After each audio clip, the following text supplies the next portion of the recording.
Friends, स्वागत है आप सभी का game with study YouTube channel में। फ्रेंड्स, आज हम इस वीडियो में बात करेंगे इवोल्यूशन जो विकास है उस चैप्टर के बारे में। इस चैप्टर में हम उन सभी चीज़ों को जानेंगे जिससे हमारे ब्रह्मांड की, सूर्य की, पृथ्वी की और हमारे जीवन की उत्पत्ति कहाँ से हुई, हमारे जीवन की जो उत्पत्ति है वो कहाँ से शुरू हुई और अभी वर्तमान समय में किस स्थिति में है, वो हम जानेंगे कि किस किस टर्म्स के मिलने से हमारे जीवन की उत्पत्ति हुई, कहाँ से हमारे जीवन का जो एक बनने का तरीका है वो शुरू हुआ और आज किस अकॉर्डिंग से हम लोग जी रहे हैं। तो चलिए चलते हैं इवोल्यूशन के बारे में। इस चैप्टर में लैमार्क और डार्विन नामक दो बहुत बड़े साइंटिस्ट हैं जिन्होंने अपना अपना मत भी दिया है, तो इस चैप्टर में उनके मत के बारे में भी जानेंगे। चलिए तो देखते हैं। सबसे पहले इसको जानने से पहले हम कुछ जियोग्राफिकल जो टर्म्स है उसको जान लेते हैं। जैसा कि आप देख पा रहे होंगे कि ब्रह्मांड उत्पत्ति जो है, ब्रह्मांड की उत्पत्ति कब हुई थी, तो 12 से 15 अरब वर्ष पूर्व हमारे जो ब्रह्मांड यूनिवर्स है उसकी उत्पत्ति हुई थी। उसके बाद सूर्य की उत्पत्ति जो है, ब्रह्मांड एक क्या था, पहले गैसों का आवरण था, एक ब्लैंकेट था और गैसों के मिलने से एक कहा जाता है कि एक बहुत बड़ा ब्लास्ट हुआ जिसके उपरांत सूर्य तथा जितने भी तारे हैं और ग्रह हैं उन सभी का निर्माण हुआ है। तो ब्रह्मांड की उत्पत्ति हुई 12 से 15 अरब वर्ष पूर्व हुई थी। उसके बाद सूर्य की जो उत्पत्ति हुई है वो 5 अरब वर्ष पूर्व हुई है। उसी तरह पृथ्वी की उत्पत्ति, सूर्य के से ही पृथ्वी की उत्पत्ति हुई है। सूर्य के खुद आग का गोला है जो क्या होता है, नाभिकीय संलयन की प्रक्रिया के द्वारा क्या होता है, उसमें ऊर्जा निकलता है और ऊर्जा उत्पन्न होती है। और सूर्य से ही पृथ्वी की उत्पत्ति हुई। पृथ्वी की उत्पत्ति कब हुई, तो 4.6 अरब वर्ष पूर्व किसकी उत्पत्ति हुई, पृथ्वी की उत्पत्ति हुई। उसी तरह हमारे जीवन की जो भी उत्पत्ति है, जो अभी हम जी रहे हैं अपना जीवन, उसकी उत्पत्ति स्टार्टिंग जो पॉइंट है वो 3.6 अरब वर्ष पूर्व हुई थी। चलिए इसके बारे में हम काफ़ी विस्तार से जानेंगे, एक एक टॉपिक को कवर करेंगे, तो आप अंत तक वीडियो के जरूर बने रहें। और अगर आपको वीडियो पसंद आता है तो आप लाइक कर देंगे, अपने फ्रेंडों के साथ शेयर कर देंगे तथा सब्सक्राइब कर बेल आइकन को दबा लेंगे, ताकि इस तरह की जो सभी वीडियो हैं, जो बायोलॉजी का एक सीरीज के रूप में जो सभी वीडियो आपके पास उपलब्ध हो रही है वो आप तक सबसे पहले पहुँचता रहे। तो चलिए चलते हैं आगे। हम देख रहे हैं कि जो हमारा सूर्य था, वो हमारा सूर्य जो था वो क्या था, सबसे पहले ये गैसों का, पहले ब्रह्मांड जो था वो पहले गैसों का आवरण था। उसके बाद एक बहुत बड़ा ब्लास्ट हुआ जिससे सूर्य तथा तारे और पृथ्वी और सबका क्या हुआ, निर्माण हुआ है। सूर्य में आपसे पूछा जाएगा कि कौन सा संलयन होता है, तो एक नाभिकीय संलयन प्रक्रिया है जिसके द्वारा क्या होता है, दो हल्के नाभिक जुड़ते हैं और एक भारी नाभिक बनाते हैं। जैसे मैं आपको बता दूं, जैसे हाइड्रोजन हो गया प्लस, अगर हाइड्रोजन दो हल्के ये नाभिक हैं और इसको आप जोड़ेंगे तो क्या होगा, ये आपका बन जाएगा हीलियम प्लस क्या उत्पन्न करेगा, एनर्जी उत्पन्न करेगा। तो दो हल्के नाभिक के जुड़ने से एक जब भारी नाभिक बनाते हैं वो क्या कहलाता है, नाभिकीय संलयन प्रक्रिया कहलाती है। सूर्य में यही प्रक्रिया होती है जिससे इसमें क्या होता है, एनर्जी लेवल इतना हाई होता है। सूर्य का जो बाहरी टेम्परेचर है वो कितना है, 6000 डिग्री सेल्सियस है। ये सूर्य का बाहरी टेम्परेचर है, परंतु जो इसके अंदर का जो सेंटर का जो टेम्परेचर है वो 1.2 से लेकर के 2.5 करोड़ डिग्री सेल्सियस तक है। मतलब लगभग आप बता सकते हैं, ये अनुमान नहीं लगा सकते, ये जो है इतने तापमान पर पदार्थ अपने चौथे अवस्था में पहुंच जाता है। आप जानते होंगे जो पदार्थ का चौथा अवस्था है वो क्या है, प्लाज्मा है। तो ये पदार्थ का जो है वो चौथा अवस्था पे पहुंच जाता है, इतना टेम्परेचर है इसका। अब इसके बारे में हम जानेंगे पृथ्वी के बारे में। पृथ्वी तो सूर्य से जब सूर्य में भी हुआ, उसके बाद ब्लास्ट होने के बाद क्या हुआ, पृथ्वी की उत्पत्ति हुई। हमारा पृथ्वी का जो भी टेम्परेचर था जब इसकी उत्पत्ति हुई थी, उस समय भी इसका टेम्परेचर जो था वो लगभग सूर्य के टेम्परेचर के बराबर था, मतलब 6000 डिग्री सेल्सियस ही था। किसका टेम्परेचर था, हमारे पृथ्वी का जो टेम्परेचर था वो कितना था, 6000 डिग्री सेल्सियस ही था जब इसकी उत्पत्ति हुई थी। तो चलिए अब देखते हैं आगे। पृथ्वी पर उत्पन्न होने के बाद इसमें बहुत सारे गैसें थे। अब गैस कौन कौन थे तो जानेंगे, हाइड्रोजन था, हीलियम था, नाइट्रोजन था, कार्बन था। और इन सभी के मिलने से बाद में किसका निर्माण हुआ, ऑक्सीजन का भी निर्माण हुआ। हालांकि दो गैसों के मिलने से किसी भी एक गैस का निर्माण नहीं होता है, लेकिन कभी भी दो गैसों के मिलने से एक गैस का निर्माण नहीं होता है, लेकिन जो रेडियो सक्रिय तत्व होते हैं उन सभी में ऐसा होता है। रेडियो सक्रिय तत्व आपको बता दें कि 92 जो यूरेनियम है उससे ऊपर के जो सभी तत्व है वो रेडियो सक्रिय तत्व है। उसके बाद इन सभी के मिलने से क्या हुआ, ये कंपाउंड का निर्माण हुआ। और ये कंपाउंड कौन कौन है आप देख सकते हैं, NH3, नाइट्रोजन तथा जो हाइड्रोजन है इसके मिलने से क्या हुआ, अमोनिया NH3 का निर्माण हुआ। उसके बाद किसका निर्माण हुआ, आप देख सकते हैं मीथेन का। तो मीथेन का किस से हुआ, कार्बन हो गया, और कार्बन और हाइड्रोजन के मिलने से किसका हुआ, मीथेन का निर्माण हुआ। H2O जल का निर्माण कैसे हुआ, तो जो जल का निर्माण हुआ है वो आपको हाइड्रोजन तथा ऑक्सीजन के मिलने से हुआ है जल का निर्माण, तो ये जल का निर्माण हुआ।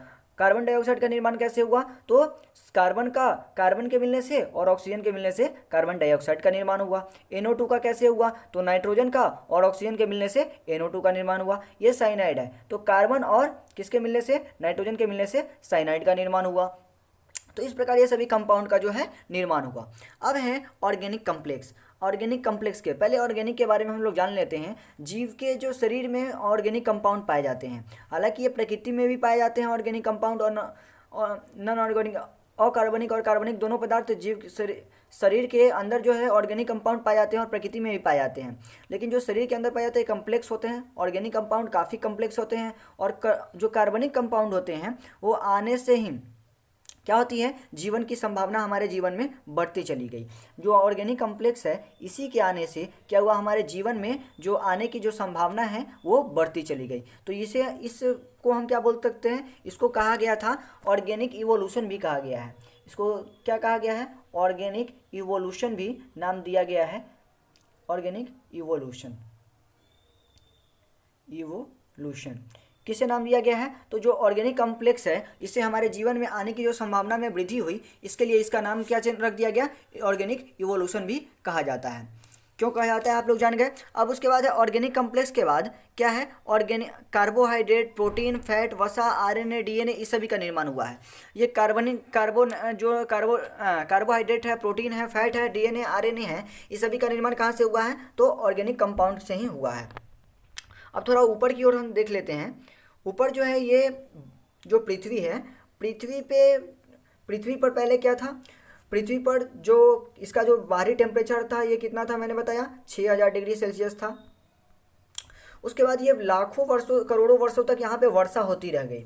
ये जो गैसों का आवरण ऊपर जाकर बादल का निर्माण करते थे, और बादल के निर्माण करने के बाद इस पे क्या हो गया, हजारों लाखों वर्षों तक वर्षा होती रह गई। और यहाँ पे ये देख सकते हैं ये कौन सी प्रक्रिया हुई, यहाँ पे संघनन की प्रक्रिया होने लगी। किसकी प्रक्रिया होने लगी, संघनन की प्रक्रिया होने लगी, कॉन्डेंसन का। और इसके बाद क्या हुआ, हालांकि पृथ्वी जो है अभी भी पूर्ण रूपेण ठंडा नहीं हुआ है। जो हमारा पृथ्वी है अभी भी पूर्ण रूपेण ठंडा नहीं हुआ है। आप जानते हैं इसका सतह का जो टेम्परेचर होता है वो 4 डिग्री सेल्सियस होता है।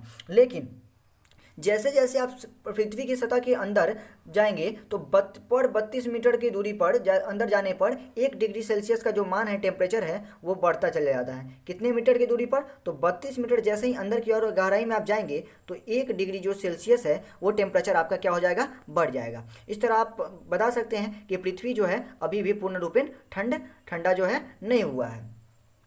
आगे देखते हैं कार्बोहाइड्रेट जो प्रोटीन है, ऑर्गेनिक कम्प्लेक्स जो है, उसके बाद किसका निर्माण हुआ, carbohydrate, protein, fat, RNA, DNA सभी का निर्माण हुआ। और उसके बाद देख सकते हैं जो फर्स्ट टाइम था, जो किसका निर्माण हुआ था, फर्स्ट टाइम जो ये है कोएसरवेट का निर्माण हुआ था। कोएसरवेट यह क्या है, जीवन की यहाँ पे संभावना व्यतीत की गई। कहाँ किया गया, तो ये कोएसरवेट के बाद ही किया गया। आप यहाँ पे देख सकते हैं लिखा भी हुआ है, सेल का जो है फर्स्ट स्टेज आया था, जो जीवन की संभावना थी वो फर्स्ट बार दिखी थी कहाँ, कोएसरवेट में। यहीं पे जीवन की जो है हमारी फर्स्ट संभावना देखी गई है। इसमें माना जाता है कि जीवन की जो फर्स्ट संभावना देखी गई वो कब देखी गई, कोएसरवेट के में ही देखी गई। इसे सेल का फर्स्ट स्टेज भी कहा जाता है। उसके बाद पृथ्वी पर सबसे पहले आर्के बैक्टीरिया की उत्पत्ति हुई। किसकी उत्पत्ति हुई? आर्के बैक्टीरिया जो हैं ये कोकरवेट के बाद फर्स्ट जो सेल है उसके बाद क्या हुआ?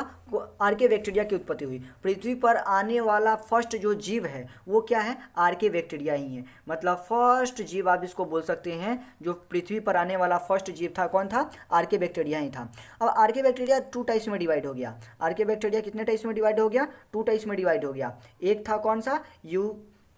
यूकैरियोट और दूसरा था प्रोकैरियोट। पहला क्या था? यूकैरियोट था और दूसरा था प्रोकैरियोट। अब हम जानेंगे कि यूकैरियोट कैसे किस किस में बटा और प्रोकैरियोट किस किस में बटा। तो हम पहले जान लेते हैं यूकैरियोट के बारे में कि इसके जो विभाजन, इसका जो विभाजन हुआ और ये इसका जो विकास हुआ वो किस प्रकार हुआ। तो चलिए चलते हैं। देखिए यूकैरियोट जो था उसको 2 टाइप्स में डिवाइड किया गया। ये 2 टाइप्स में डिवाइड हो गए। ये डिवाइड कैसे हुए? तो 2 टाइप्स में पहला जो था वो कौन बन गया? एनिमल हो गया और दूसरा हो गया प्लांट हो गया। पहला एनिमल था और दूसरा प्लांट था। अब एनिमल और प्लांट दोनों के बारे में हम क्या करेंगे? विशेष रूप से जानेंगे कि एनिमल किस प्रकार इनका विकास हुआ है। चलिए देखते हैं।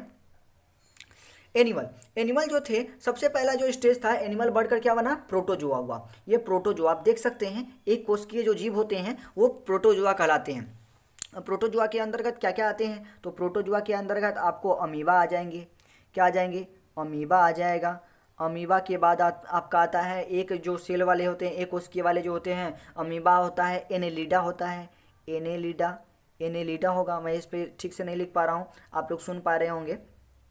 एक कोशिकीय में कौन कौन आएगा? तो एनेलिडा आएगा। उसके बाद आता है मोलस्का आता है। उसके बाद आता है नीटाटोडा आता है, ऑर्थोपोडा आता है, ये सभी आते हैं। उसके बाद जो है प्रोटोजुआ के बाद, हमारे प्रोटोजुआ के बाद जो नेक्स्ट आया वो क्या था? इकाइनोडर्मेटा आया। कौन आया? इकाइनोडर्मेटा, जो सबसे विकसित कशेरुकी था। जो सबसे विकसित जो कशेरुकी था वो कौन था? इकाइनोडर्मेटा था। और वो किस स्टेज के बाद आया था? तो प्रोटोजुआ, जो एक कोशिकीय जीव थे, अमीबा वगैरह, एनेलिडा सब, उनके बाद आया इकाइनोडर्मेटा। और इकाइनोडर्मेटा जो था इसके बाद विकास हुआ हड्डी वाले प्राणी थे के, मतलब जितने भी प्राणी हैं जिसमें हड्डी पाया जाता है वो किससे विकसित हुआ है? तो इकाइनोडर्मेटा से विकसित हुआ। और कब विकसित हुआ?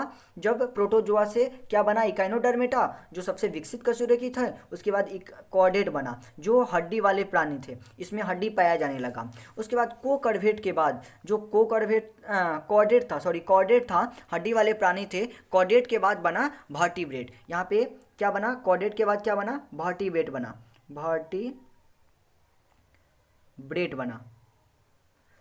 वर्टिब्रेट बने। और वर्टिब्रेट के बाद, इस वर्टिब्रेट के बाद ही आया कौन? फिश आया। कौन आया? फिश आया। फिश मछलियाँ बनने लगी। मछली के बाद क्या हुआ? लोग जब जल में मछलियाँ बनने लगी, कुछ मछलियाँ क्या होती थी? बाहर क्या होती थी? उछल कर बाहर चली जाती थी, फिर कुछ क्षणों के वहाँ पे रहती थी, फिर उछल के अंदर चली जाती थी। इस तरह वो क्या होने लगी? धीरे धीरे उभयचर का रूप लेने लगी। मतलब कभी थोड़ा देर बाहर, कभी अंदर, कभी बाहर, कभी अंदर। इस तरह लाखों वर्ष, ऐसा ही नहीं हुआ, इसमें लाखों वर्ष लग गए। और धीरे धीरे फिश के बाद किस जीव का उत्पत्ति हुआ? एम्फीबिया का उत्पत्ति हुआ, जो दोनों जगह, पानी में भी और जल में भी, जो दोनों जगह क्या करने लगे? रहने लगे, उभयचर का रूप ले लिया। अब देखिए उभयचर के बाद ये क्या हुए? ये विकसित होकर क्या कर लिए? रेप्टाइलिया का रूप ले लिए। रेप्टाइलिया में सरीसृप में आप देख सकते हैं जितने मगरमच्छ वगैरह सब हैं, ये रेप्टाइलिया, सांप वगैरह सब क्या आते हैं? रेप्टाइलिया में ही आते हैं। तो इस सरीसृप का क्या कर लिए? रूप ले लिए, ये रेप्टाइलिया बन गया। और बहुत फिर से इनका जब विकास शुरू हुआ और विकास करते करते रेप्टाइलिया को जो था वो 2 टाइप्स में डिवाइड हो गया। कुछ रेप्टाइलिया मम्माल्स का रूप ले लिए, कुछ रेप्टाइलिया किसका ले लिए? मम्माल्स का रूप ले लिए। और कुछ क्या बन गए? बर्ड्स बन गए। जो मम्माल्स थे, स्तनधारी जो थे, उनको ना 3 टाइप्स में डिवाइड किया गया। और बर्ड्स, सबसे पहले थोड़ा बर्ड्स के बारे में देख लेते हैं। बर्ड्स जो था ये बर्ड्स का पहला जो फर्स्ट जो है, बर्ड्स जो आने वाला है, जो विश्व में जो प्रथम जो बर्ड्स आया है वो क्या था? तो ये था आर्कियोपेडिक्स था। और कौन था? आर्कियोपेडिक्स था। जो फर्स्ट, जो वर्ल्ड में फर्स्ट टाइम जो बर्ड की उत्पत्ति हुई है, जो बर्ड्स की उत्पत्ति हुई, पक्षी की उत्पत्ति हुई, वो कौन था? आर्कियोपेडिक्स था। यही है पहला पक्षी जो विश्व में सबसे सर्वप्रथम आया है। उसके बाद चलिए मम्माल्स की ओर देखते हैं। मम्माल्स, स्तनधारी को 3 टाइप्स में डिवाइड किया गया। मम्माल्स को कितने टाइप्स में डिवाइड किया गया? 3 टाइप्स में डिवाइड किया गया। ये 3 टाइप्स में डिवाइड हो गए। पहला था प्रोटोथेरिया, दूसरा था मेटाथेरिया और तीसरा था यूथेरिया। देखिए एक एक के बारे में हम थोड़ा देख लेते हैं। पहला क्या है, प्रोटोथेरिया। ये प्रोटोथेरिया जो है इसके अंतर्गत कौन है, जो ये अंडा देने वाले थे। ये कौन थे, अंडा देने वाले थे। आपको बता दें कि ये अंडा देने वाले भी थे और ये दूध भी पिलाते थे, जिसका एग्जांपल में इक्विडेडम आता है। इक्विडेडम क्या होता है, इसको ना ये अंडा देता था और अपने बच्चे को दूध भी पिलाता था। तो इसको दो फेज की जो कड़ी भी मानी जाती है प्रोटोथेरिया को, इक्विडेडम को। उसके बाद आया मेटाथेरिया। ये जो मेटाथेरिया के एग्जांपल में जैसे देख सकते हैं कंगारू है मेटाथेरिया। ये कंगारू होता है, इसके जो मादा कंगारू होते हैं उनके पेट में पाउच होता है, और पाउच जिसमें भ्रूण का विकास होता है, उसी जो पाउच होता है ना, मादा के जो पेट में पाउच होता है, और पाउच में ही क्या होता है, भ्रूण का विकास होता है। इनके मादा में क्या होता है, पाउच पाया जाता है। आप देखेंगे जब कंगारू को आप देखेंगे तो उसके जो मादा कंगारू होती है उनके पेट में पाउच पाया जाता है, और उसी में भ्रूण का विकास होता है जो बच्चों को सेव के रखती है। आप देखेंगे उस अपने पाउच में ही वो अपने बच्चे को छुपा के रखती है। तीसरा जो सबसे फाइनल स्टेज आया यूथेरिया का। यही है सबसे फाइनल स्टेज जहाँ से मानव का जो है उत्पत्ति हुआ है। यूथेरिया ये वास्तविक स्तनधारी थे, जिसमें मानव भी आते हैं, गाय भैंस बकरी वगैरह भी आते हैं, और इसको भी 2 टाइप्स में डिवाइड किया गया। और इसके बाद इसमें एक को जो डिवाइड किया गया 2 टाइप्स में, एक में मानव लोग आ गए और एक में कौन लोग आ गए, जंतु लोग आ गए। तो इसके बारे में हम क्या करेंगे, नेक्स्ट वीडियो में देखेंगे।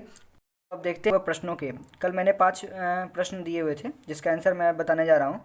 जो फर्स्ट क्वेश्चन था कि बायोलॉजी टर्म्स देने वाले कौन कौन हैं, तो जो बायोलॉजी टर्म्स देने वाले थे वे 2 वैज्ञानिक थे। मैंने बताया भी था पिछले वीडियो में, अगर आपने नहीं देखा है तो जाकर डिस्क्रिप्शन में लिंक अवेलेबल है, आप देख लेंगे। पहला था लेमार्क और दूसरा कौन था, ट्रेविरानस था। दूसरा था ट्रेविरानस। तो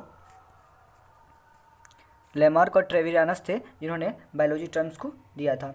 दूसरा क्वेश्चन है जीव विज्ञान के पिता कौन है, तो आप सभी जानते हैं, आपको याद भी हो गया हो कि जीव विज्ञान के जो पिता हैं वो कौन है, अरस्तु हैं। अरस्तु को जीव विज्ञान और जंतु विज्ञान दोनों के पिता कहा जाता है। नेक्स्ट क्वेश्चन है क्वेश्चन नंबर 3, आधुनिक वर्गीकरण के जनक किसे माना जाता है, तो सर लिनियस को क्या माना जाता है, आधुनिक वर्गीकरण का जनक माना जाता है लिनियस को। तो इसका आंसर हो जाएगा लिनियस। ठीक है, नेक्स्ट क्वेश्चन की ओर चलते हैं। नेक्स्ट क्वेश्चन हमारा है क्या कि क्वेश्चन नंबर 4 कि भारतीय हरित क्रांति के जनक कौन है, तो डॉक्टर स्वामीनाथन। कौन है, डॉक्टर स्वामीनाथन। डॉक्टर स्वामीनाथन जो है वो हमारे भारतीय हरित क्रांति के जनक है, स्वामीनाथन। ये हो गए, इसका राइट आंसर हो जाएगा भारतीय हरित क्रांति के जनक। तो कौन हो गए, डॉक्टर स्वामीनाथन। और हरित क्रांति के जनक अगर पूरे विश्व में पूछा दिया जाए तो कौन होगा, डॉक्टर नार मनवर बॉग। आपको याद होना चाहिए डॉक्टर जो मनवर बॉग है वो पूरे विश्व में हरित क्रांति के जनक माने जाते हैं, और भारत में हरित क्रांति के जनक कौन माने जाते हैं, डॉक्टर स्वामीनाथन।